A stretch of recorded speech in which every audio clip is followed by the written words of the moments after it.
રાજકોટ જિલ્લાના ઉપલેટામાં ખેડૂતો જણસ ચણા વેચવા આવતા માર્કેટયાર્ડમાં આવક વધી હતી। ઉપલેટા માર્કેટયાર્ડમાં ચણાની ખરીદીના શ્રી ગણેશ સારા પ્રમાણમાં આવક થઈ હતી। ઉપલેટા માર્કેટયાર્ડમાં ચણાની ખરીદીને ખુલ્લું મૂકવામાં આવ્યું હતું। તે દરમિયાન પ્રમુખ હરિભાઈ ઠુમ્મરના હસ્તે શ્રીફળ વધેરીને પેંડા ખવડાવી મોં મીઠું કરવામાં આવ્યું હતું। ચણાની આવકમાં થઈ રહ્યો છે વધારો। ખેડૂતોને નાણાંની ખાસ જરૂર હોય અને ખેડૂતોને સારા એવા ભાવ મળતા ઉપલેટા સહિત આસપાસના ગ્રામ્ય વિસ્તારોમાંથી ખેડૂતો તેમની જણસ લઈને પહોંચ્યા છે।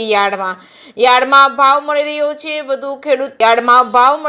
છે। ખેડૂતો વધારેમાં વધારે યાર્ડમાં પોતાની જણસી વેચવા માટે આવી રહ્યા છે અને સારા ભાવ અને સમયસર પૈસા મળી રહે છે। જે કે સિંગુદતી સાથે અર્શી આહિર, ઉપલેટા।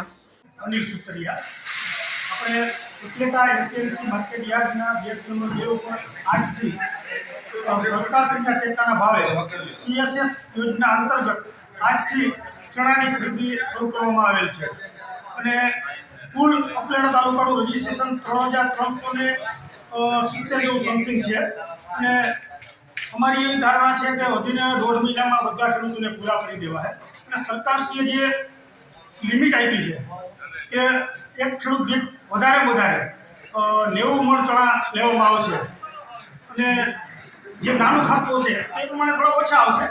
આ પ્રમાણે આજે અમે એપીએમસીના ચેરમેન શ્રી હરિભાઈ ઠુમ્મર, ઉપલેટા તાલુકાના આગેવાનો ભાઈ શ્રી નરસિંહભાઈ મુંગલપરા, નગરપાલિકાના ચેરમેન બેન શ્રી વર્ષાબેન, પછી રમણીભાઈ લાડાણી અને અન્ય આગેવાનો એપીએમસીના ડિરેક્ટરોની હાજરીમાં આજે આપણે ચણાની ખરીદીનું મુહૂર્ત કરેલ છે।